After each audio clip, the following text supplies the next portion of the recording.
Hey, what's up guys? John here. I love California, at least I did. I had a great experience in California, and then that all came to a screeching halt just a couple of years ago. I moved to California in 2006. It was an incredible experience. Back then, California was really beautiful.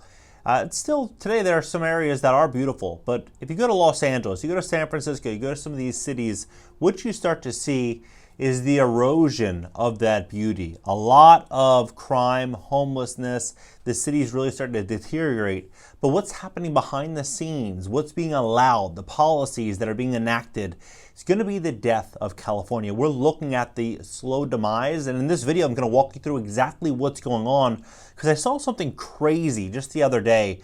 And when you just start to connect everything, you can see that we're walking into pure insanity. Please hit the like button. When you hit the like button, YouTube's going to share this content to educate more people about what is really going on in this economy. Also, if you need help fixing credit, we would love to help you at GreatCreditFast.com. That's GreatCreditFast.com. We specialize in helping people that want to invest, whether it be in real estate, maybe they want to do a debt consolidation, or maybe they want to do a balance transfer and just transfer high interest credit card debt to a 0% interest card, and they need good credit to do it. We'd love to help you at GreatCreditFast.com. Our phone number is 561-430-5900. Take a look at this. So I saw this video.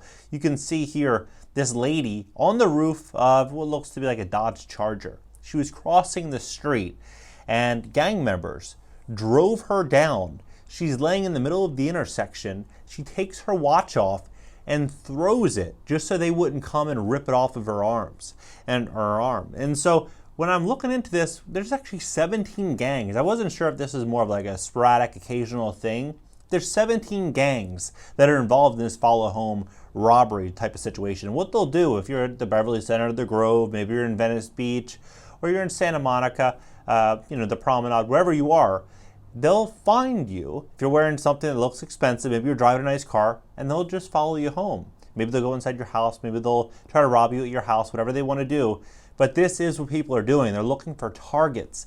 And right now, the police policies, it really reduces any type of risk that criminals will assume by doing these actions. And they basically have a catch and release in Los Angeles. They have this that's happening right now, this new mansion tax. They position it like they're going after the wealthy. But you have to remember, when they always start very high. They'll start somewhere and they start to reduce the threshold. Right now, they're saying that it's a 4% additional tax on sales over $5 million and 5.5% tax over $10 million. And so imagine people that purchased properties 2 years ago, 3 years ago at 3% interest rates. Maybe they bought a $5 million house, and now they're paying 5% listing commission and buyer's agent commission, plus 1.5% to 2% with transfer tax and escrow. And now this 4% tax, they're going to pay give or take 12%. So they'll pay 12% on a $5 million deal. I mean, they're going to write a check for $600,000, basically $500,000-600,000 just to sell the property. And that's assuming that they have that in equity, because a lot of property values are slipping. And we're seeing it with these higher interest rates. People, to go buy a $5 million home at a 7% interest rate is a completely different game than trying to buy a $5 million home at a 2.875% 30-year fixed. And so they're saying that they want to, help the homeless. But if we look at California's homelessness problem, it's astounding. 69,000 people are homeless in California. They've been talking about this problem for a very, very long time, and it seems to only be getting worse by the day. These encampments, RVs up and down the streets, things are getting worse and worse and worse. And you would assume that given the amount of funding that they've allocated, that you'd see a small dent, you would see something. But in reality, the real money is made the worse that this problem grows. The worse it grows, the more that they're going to demand from the citizens to pay for it. And then they're going to be able to extract that liquidity for whatever they want.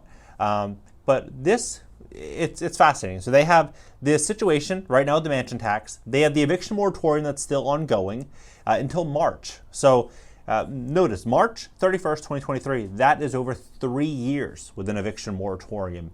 3 years. I personally believe that they're likely going to continue to extend it. I think that they're probably going to extend it probably sometime next week because they do these small extensions. So you start to think about what it means for these property owners, these mom and pop landlords that have tenants that are not paying.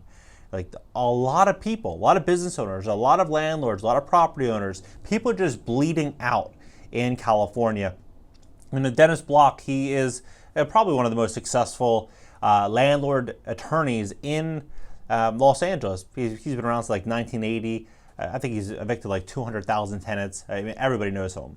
But now I read this on his Twitter. It says, talk about being crazy. If you lease a mansion in the city of Los Angeles, you still need to post the following notice in a conspicuous location on the premises. This is required for all residential units. And so this new notice, if it's an eligible tenant, you have to give them $9,200 to vacate. A qualified tenant, $19,400 to vacate a mansion. A single family dwelling owned by a natural person, you have to give them 1 month's rent, right? So they're stepping in on these property rights. They're stepping in on people's rights in California greater than any other state I've ever seen. And I think that this has only just begun, because they're not just going to give this, authority back. And I saw this the other day. It looks like, maybe it may not pass, maybe it's going to get thrown out. But if you look at this bill, it says basically that you're unable to work in California, whether if you don't receive it, right? You're unable to work, whether it be you as an independent contractor, a small business owner, maybe you work for someone, but you're unable to work unless you are fully, up to date. And so what does this mean for somebody that maybe they have different views, maybe they don't fully agree? Maybe this gets thrown out, maybe it gets completely dismissed. Maybe it doesn't. Maybe it gets dismissed now and then comes back in 6 months or a year with another situation and they need to reenact it. Whatever the case may be, the real point about California is that state that will throw curveballs at property owners, business owners, people that are trying to get ahead. You just don't know what California will do next. And even this is absolutely nuts. It says that this bill would require an employer to require each person who is an employee or independent contractor and who is eligible to receive it to show proof or an authorized agent thereof that the person has been. This bill would establish an exception if they're ineligible for this condition, right? Everyone's going to say, "Oh, we'll just get that if that's what you believe." But the reality is that's what they would say, and then it would continue to change. It says the bill would require proof status to be obtained in a manner that complies with federal and state privacy laws, and not to be retained by the employer unless the person authorized the employer to retain it, right? It's very fast. They're saying 85% of the general public in California has agreed, and 74% are fully. So that's a very slim margin. So they're saying basically 9.5 out of 10 people, 9.5 out of 10 people are fully. I don't know, maybe. It seems like a very, very high number. But this is what's happening in California. It's a shame. I live in Florida now. I would love to come back to California. If it was like 2018 California, 2019 California. California now is just, they're going to be increasing their income tax. It's just that state that we just don't know what is going to happen. I personally think that landlords are going to be in for some very, very big trouble, especially in Los Angeles County. We're already starting to see it. They have all these new protections that they want to roll out on landlords. So landlords, property owners, business owners, you just don't know what to expect. What's going to come next in California? What do you think about this entire situation? Do you think that as the economy continues to get worse, we're already starting to see some bank situations, bank problems, SVB and a variety of other banks, Credit Suisse.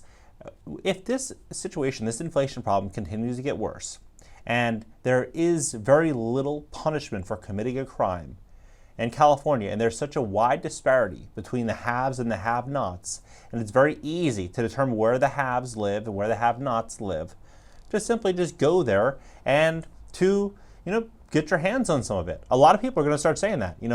If they need to survive, I think they will do what they have to do to survive. And if there's no real risk of, really doing something, I think people will simply just say, what's the harm? What's the risk? And they're going to start doing it. There's going to be more and more and more of these situations. 17 gangs involved in this, 17. And this is based on today, where a lot of people still think, the economy's fine, things are still fine. But when there's real problems When there's people asking themselves, like, where am I going to get my next meal? You know where they're going to get their next meal. They're going to West LA.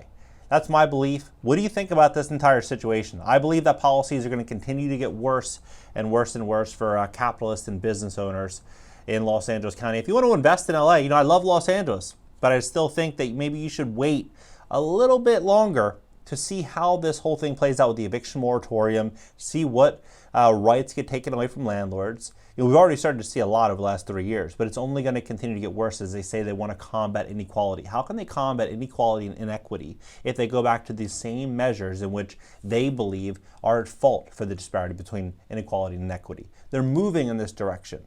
So it's up to a smart investor and entrepreneur to kind of gauge what's happening, see the writing on the wall, get capital together, a great credit, a good game plan, a good strategy, and position themselves, because when the pain starts to hit the market and people start to get scared and skittish, maybe you can run out there and get a great deal, but you just have to be extremely careful with operating a building in Los Angeles, especially under LA County. What do you think about this? Drop your comments below. Subscribe here. I know my second channel is an interactive call and show and a podcast. If you need help fix your credit, we would love to help you at GreatCreditFast.com. That's GreatCreditFast.com. You can give us a call at 561-430-5900. And you can follow me on Instagram, pinned at the top for short form content. Catch you guys in the next video.